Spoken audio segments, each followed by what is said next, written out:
Today, I'm going to teach you how to become a better opper in Counter-Strike 2. I am a professional player in this game, and I opt for my team Take Flight. We play at the highest level here in North America, and by the end of this video, you will become a better opper and understand the gun and the game a little bit better. So, before we get into that, I do have to give you a message from the sponsor of today's video. Thank you to the sponsor of today's video, Skins Monkey. They are one of the greatest and easiest to use CS2 trading sites out there. You can swap out the skins you do not like for brand new ones that are so much more fresh. Even skins that are trade locked can be secured by adding them to your backpack. The greatest thing about the site is that you can buy skins for so much cheaper with a 35% deposit bonus when you use my code, COJO. Make sure to check out the freebie section where you can get a free skin just by completing tasks. On top of the bonuses, you also get a $5 bonus when clicking the link in the description. Alright, so what can we do to become a better opper in this game? Now, the first tip I'm going to give you is going to be something that those of you at a lower level can really benefit from, and that is being unpredictable and repositioning when you find yourself in these long range angles, right? So we'll take Mirage for example. A lot of times on CT side, you're going to start here in window, and what can be super effective is when you're doing this mid fight early, if you get a kill and then, they're smoking, they're doing these things, be active, right? And it's something that we all struggle with, right? When we get smoked off of window, a lot of times I still find myself in this area. I don't know where to go, but get active instead of just sitting here and being useless and waiting around. Once you get that early mid fight, maybe you get a kill, maybe you don't, be active and move around, right? So that's when you can come into B apps here, pick up B side, do this rotation. You can either opt from site, right? Can either opt from site right here, boom, can get, have your teammate jump spot, and then you get up on this fan angle, post here. You could even just play passively from market window out here, post here. Just do a lot of different things, right? Rotate into A, B ticket, and do the same thing, right? So say you come ticket, you're playing for these fights, right? You get a kill in con. Now we can rotate back around, and now maybe you float to B. We keep switching it up. You see how this works? We shoot our gun, get a kill, we reposition, right? And you don't always need to rotate to the other site. That is something that can just be really easy to be unpredictable and catch them off. But, say we get a kill here on ticket. Boom, maybe we jump in here and start scoping in and walking towards ramp, and now we aggress ramp with a teammate or something, right? You don't always have to change your site, you don't always have to do this, but one thing I want you to avoid is re-peeking over and over. So I'll use mid window for an example.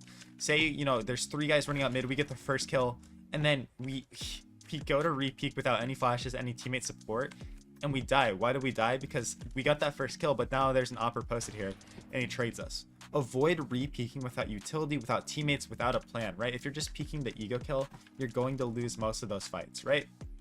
Now guys, if you want to get better at the game, I'd recommend subscribing to my channel. It's absolutely free. You can change your mind, and over 90% of my viewers are not subscribed, and it would help me out so much if you did that.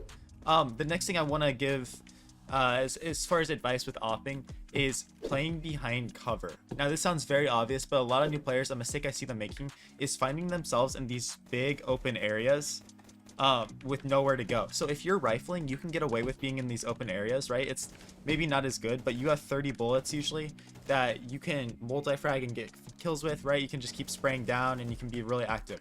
When you have the op, when you're playing against higher level players, being in these open spaces is awful. Why is that? Because if you get one kill, you have to wait 2-3 seconds for your reload to come in before you can, fight anyone again. So say you kill someone jungle or shoot someone jungle, this player can just swing you without any chance of you killing them, right? You just shot your gun, boom, now there's nothing you can do, right? So playing behind cover is huge when you have the op, right? That's why, like, maybe when we go for this pick, instead of going from that angle, maybe we go from here, because then we can instantly get behind cover, right? It's why you'll find oppers like play angles like palace and retakes, right? We're on T side retake, we planted the bomb. We'll stay here because as soon as we shoot, boom, we're behind cover. Versus if we're out in the open, we take the shot here, now we're screwed, right? We're absolutely screwed. So one thing that you can do is utilize that by, always being behind cover. That's why you'll see oppers sit boxes. Why? It's a really good spot because you can take your shot, fall, reposition, re-peek, do these things, jump spot, come around here and do that, right? Cover, cover, cover. It's why they sit here with the op. Boom, cover. It's why on CT side, they'll sit here with the op. All of these angles are purposely like really good for ops because there's no way you can die once you get out, right? Like you're out and then you're good. Same thing here. Behind cover, boom, we fall, right here. I'm just showing you example after example to show you how Awping can be super easy if you utilize it properly, but if you don't do it the right way, you're screwed, right? It's like if you're standing here, if you miss the shot, you're done for it, right? Why would you ever stand there when you could stand on an angle like this, right? And that moves on to tip number 3. It's something I want you to realize when you're opping, is that the person farther from the angle is always going to have the advantage, especially in op versus op battles. Whoever is peeking the angle from farther away is always going to win, right? So say you're on CT side, maybe you're aggressing up mid. It's why as an opper you should never peek up here when you're trying to fight this angle, or these up here. It's why you should peek as far as possible, right? You should be peeking like back here, and so that's still a hard fight for you to win, because if they're posted back here, they still have the advantage. But if you just keep in mind, whoever has the farther angle is going to see the other person first. When I'm sitting boxes here, I will 100% of the time see the person swinging window before they see me, right? That's why re-peeking here can be so bad, because you are really close to the wall, and the way peeker's advantage works is that person is going to farm you. They're literally going to farm you unless they whiff, right? So whenever possible, hold angles that you have that distance advantage on. This angle apex holding CT is super solid for that reason. It's just a hard shot for them to hit too.